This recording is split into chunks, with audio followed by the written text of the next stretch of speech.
Curso de segundo grado titulado Formación Comunitaria. La buena lluvia. Primera parte. ¿Qué es la iglesia?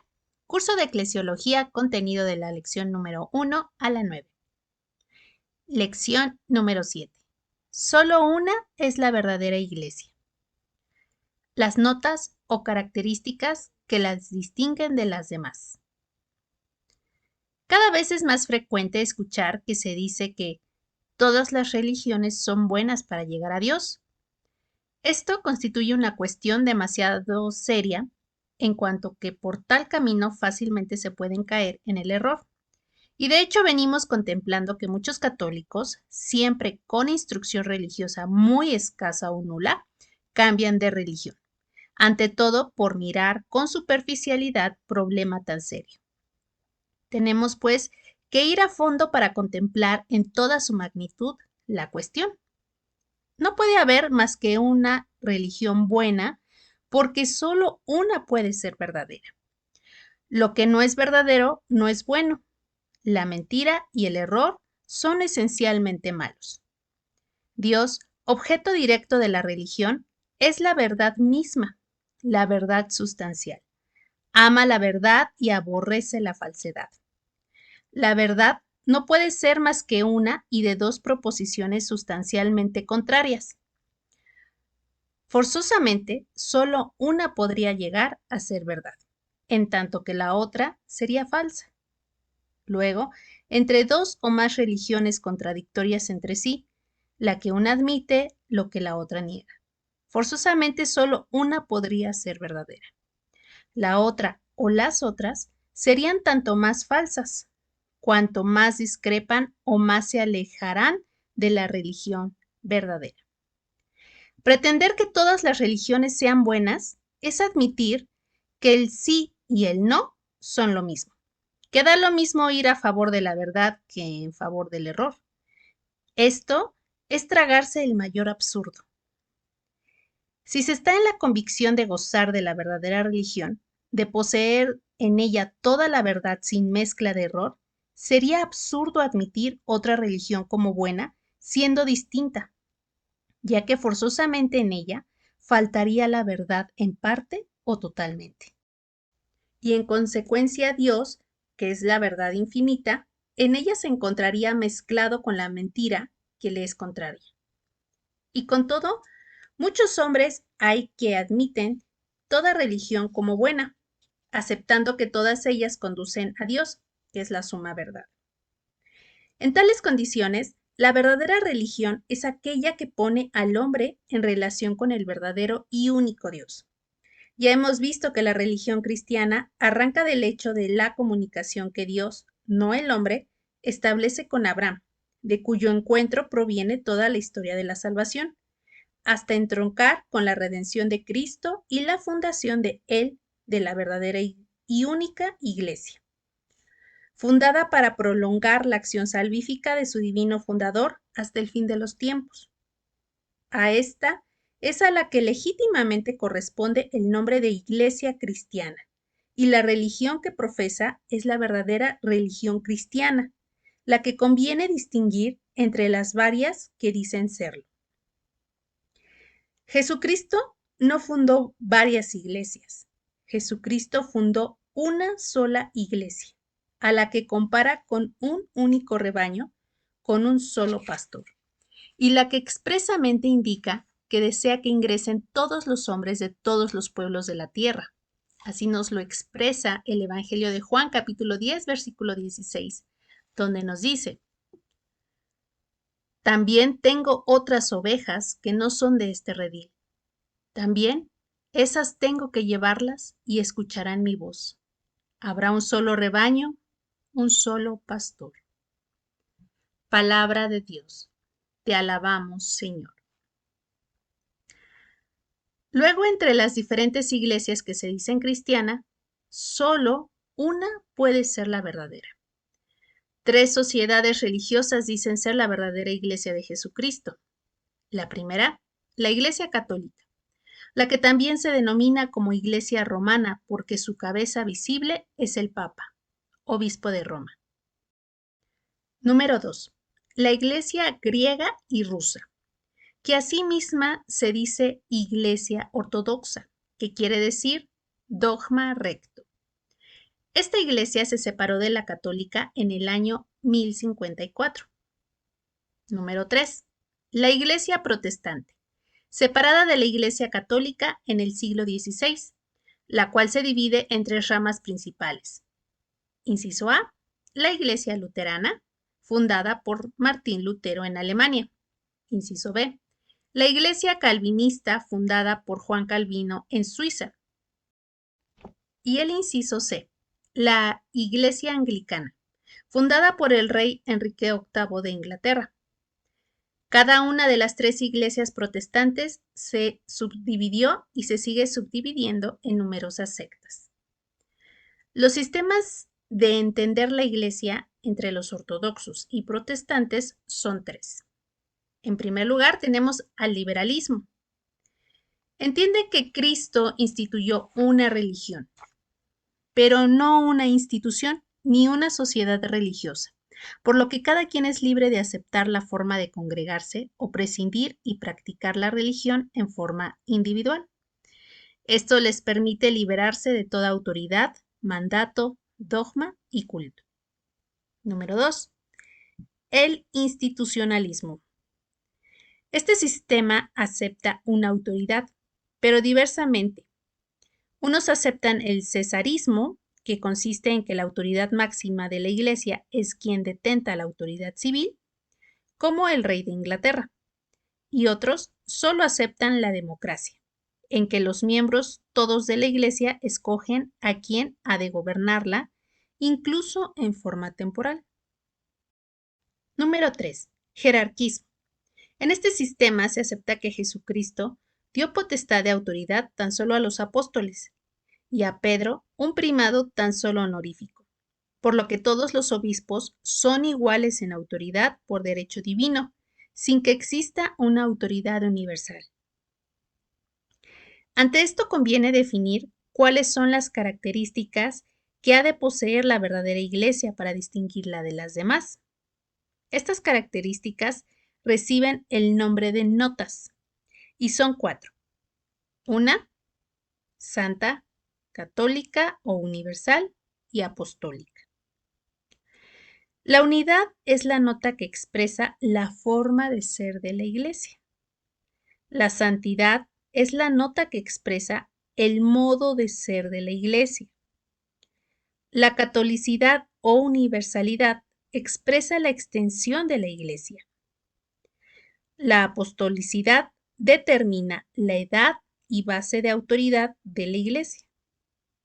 Frente al sistema liberal que pretende prescindir de toda autoridad en la iglesia, encontramos en los evangelios bases en que se funda la autoridad apostólica, como por ejemplo en el Evangelio de Marcos capítulo 3, versículos 13 al 19, donde nos dice: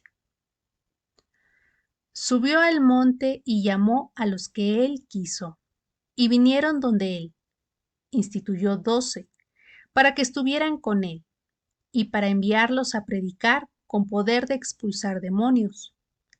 Instituyó a los 12 y puso a Simón el nombre de Pedro, a Santiago el de Zebedeo, y a Juan, hermano de Santiago, a quienes puso por nombre Boanerges, es decir, hijos de trueno, a Andrés, Felipe, Bartolomé, Mateo, Tomás, Santiago el de Alfeo, Tadeo, Simón el cananeo y Judas Iscariote, el mismo que le entregó.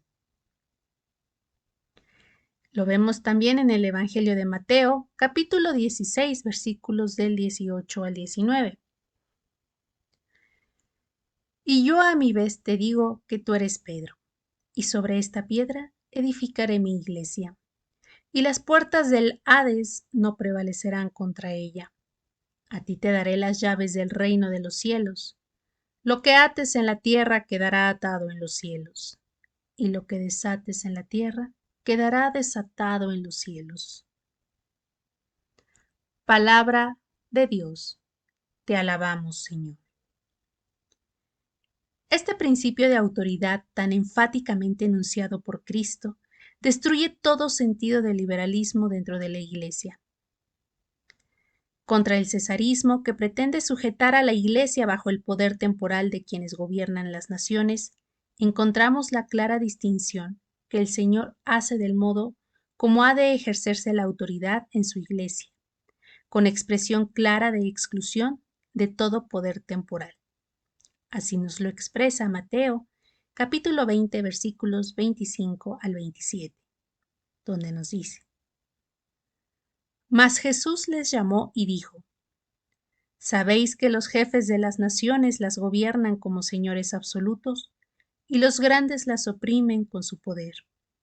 Pero no ha de ser así entre vosotros, sino el que quiera llegar a ser grande entre vosotros, será vuestro servidor, y el que quiera ser el primero entre vosotros, será esclavo vuestro. De la misma manera que el Hijo del Hombre no ha venido a ser servido, sino a servir y a dar su vida como rescate por muchos. Palabra de Dios. Te alabamos, Señor. De este modo, es patente que Cristo eliminó a los gobernantes temporales del gobierno de la Iglesia y estableció la forma diferente en que se ha de entender la autoridad dentro de ella. Las citas evangélicas de los párrafos anteriores destruyen además el sentido de democracia que algunos quieren encontrar dentro de la Iglesia. La Iglesia no es democracia, puesto que Cristo dejó establecido un sistema de gobierno que se perpetúa por sucesión. San Pablo, en sus cartas pastorales a Timoteo y a Tito, nos deja clara huella de la sucesión de autoridad que los apóstoles dejaron establecida. Así lo vemos en su carta a Tito, en el capítulo 1, versículo 5, donde nos dice: El motivo de haberte dejado en Creta fue para que acabaras de organizar lo que faltaba y establecieras presbíteros en cada ciudad, como yo te ordené. Palabra de Dios. Te alabamos, Señor. No fue, pues, por voluntad del pueblo la elección, sino por designación de sucesión de parte de los apóstoles. Ya hemos contemplado arriba la institución del primado de Pedro por parte del Señor Jesús, y solo nos resta, para dejar aclarada la improcedencia de la jerarquía, cómo el colegio apostólico aceptó, respetó y se sometió a este primado. Incluso San Pablo, aunque no fue integrante del colegio apostólico original. Así nos lo narra Juan en el capítulo 20, versículos del 3 al 6, donde nos dice: Salieron Pedro y el otro discípulo y se encaminaron al sepulcro. Corrían dos juntos, pero el otro discípulo corrió más que Pedro y llegó antes al sepulcro. Se inclinó y vio que estaban las vendas en el suelo, pero no entró. Llega tras él Simón Pedro, entra en el sepulcro y ve las vendas en el suelo. Hechos de los Apóstoles, capítulo 1, versículo 15. Uno de aquellos días, Pedro se puso en pie en medio de los hermanos. El número de los reunidos eran unos 120, y les dijo. Hechos de los Apóstoles, capítulo 2, versículo 14. Entonces Pedro, presentándose con los 11, levantó su voz y les dijo: Judíos y habitantes de todo Jerusalén. Hechos de los Apóstoles, capítulo 5, versículos del 1 al 3. Un hombre llamado Ananías, de acuerdo con su mujer, Safira, vendió una propiedad y se quedó con una parte del precio, sabiéndolo también su mujer. La otra parte la trajo y la puso a los pies de los apóstoles. Pedro le dijo: Ananías, ¿cómo es que Satanás llenó tu corazón hasta inducirte a mentir al Espíritu Santo, quedándote con una parte del precio del campo?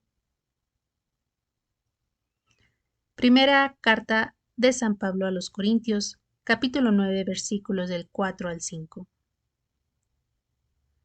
¿Por ventura no tenemos derecho a comer y beber?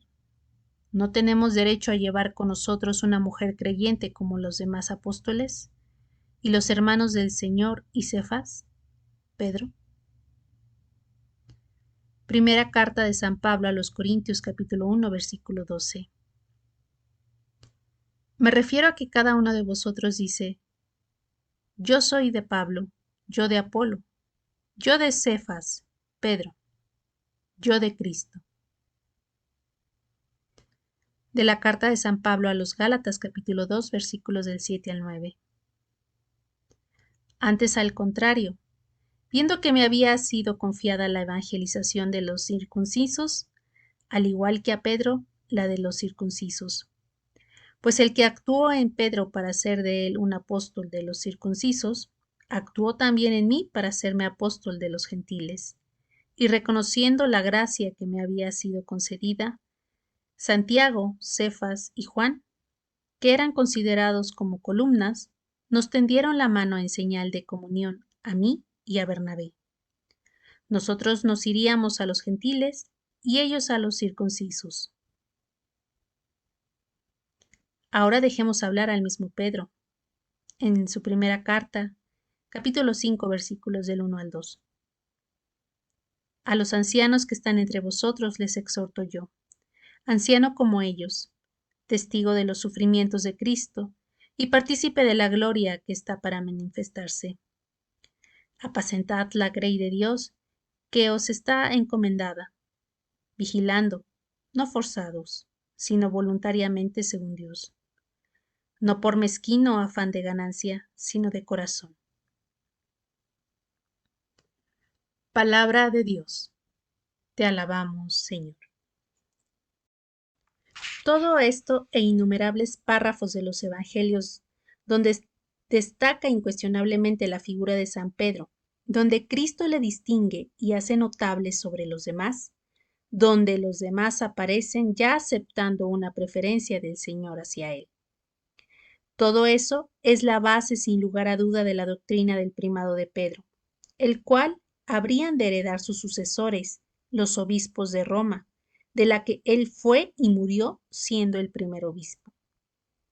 Veamos ahora cómo la Iglesia Católica es la única y verdadera Iglesia fundada por Cristo y cómo las notas le pertenecen.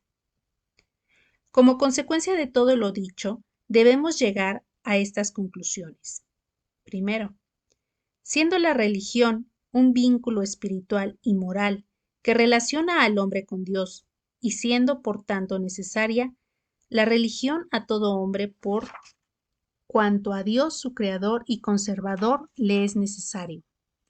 Entre las muchas religiones el hombre tiene que encontrar aquella que realmente agrada a Dios, por cuanto él se ocupó precisamente de darle normas acerca de cómo debería ser el culto. Número 2. Dado que las normas establecidas por Dios se encuentran en las alianzas antigua y nueva, consignadas en la Sagrada Biblia, la verdadera religión ha de ser aquella que posea el libro como depósito sagrado legítimamente otorgado por Dios. De este modo, solo la religión mosaica pudo en el tiempo antiguo ser la verdadera religión, pues a ella le fue encomendado el depósito sagrado de la revelación. Número 3. Tras de haberse Dios valido de figuras, promesas y revelaciones concedidas a través de los hombres, finalmente envió a su propio Hijo Jesucristo, quien demostró su divinidad y ser el Redentor prometido, por el cumplimiento de la promesa y de las profecías, por los milagros que realizó y por las profecías que él a su vez hizo y que han tenido fiel cumplimiento. Él, por la santidad de su vida, por su muerte real y atestiguada, y por su resurrección irrefutable, demostró ser el esperado de las naciones, y por tanto, capaz de fundar una iglesia que, recibiendo el depósito sagrado del Antiguo Testamento, según las normas que él mismo estipuló, habría de reunir a todos los hombres y conducirlos por el camino de su salvación. Número 4. Habiendo establecido Jesucristo principios y normas en la fundación de su iglesia, importa conocer de entre las varias iglesias que se dicen cristianas cuál es la única y verdadera iglesia, ya que él enfáticamente expresó que solo hay una. De la identificación de la única verdadera iglesia depende la seguridad de nuestra salvación, puesto que a ella y únicamente a ella le fue encomendada. Número 5. La manera de conocer la única y verdadera iglesia fundada por Jesucristo consiste en examinar cuál posee las 4 notas, señales inequívocas de ella, porque denotan cómo es ella, tal y como la quiso, y definió su divino fundador. Estas 4 notas son: 1. Santa, católica y apostólica. 6. La iglesia que se conoce con el nombre de católica es la única que posee estas 4 notas, a saber, es una por cuanto todos sus miembros, unidos íntimamente con Cristo formando un solo cuerpo místico, tienen una sola fe, un solo culto y un solo gobierno. Es santa porque su divino fundador es la santidad misma, porque su fin es santificar a los hombres, porque sus frutos a través de los siglos han sido innumerables hombres santos que ella nos propone como modelos a imitar. Es católica o universal, porque es la misma sobre toda la faz de la tierra, porque alberga en su seno a hombres de los pueblos todos de la tierra, sin distinción de razas, y porque todos sus miembros, donde quiera que se encuentren, aún uno solo que sea, en el lugar más remoto del orbe, permanecen unidos a la comunidad universal de ella, de manera que el bien que hacen la edifica y el mal que pudiera cometer la queja a toda ella. Es apostólica, porque la raíz de su fundación, el esfuerzo de su expansión, la autoridad que la gobierna y la estructura que la sustenta, tiene su origen en los 12 apóstoles, que recibieron de Jesucristo mismo inicialmente los atributos necesarios para realizar su misión. Más Pablo, apóstol también de Jesucristo, por cuanto en forma y épocas diferentes, recibió de él la misión y el ser testigo de su resurrección, por cuanto lo pudo contemplar resucitado. El Catecismo de la Iglesia Católica, en sus numerales 811 al 870, abarca estas 4 notas. Anotamos a continuación parte del numeral 811, donde nos dice: estos 4 atributos inseparablemente unidos entre sí indican rasgos esenciales de la Iglesia y de su misión. La Iglesia no los tiene por ella misma. Es Cristo quien, por el Espíritu Santo, da a la Iglesia el ser una, santa, católica y apostólica.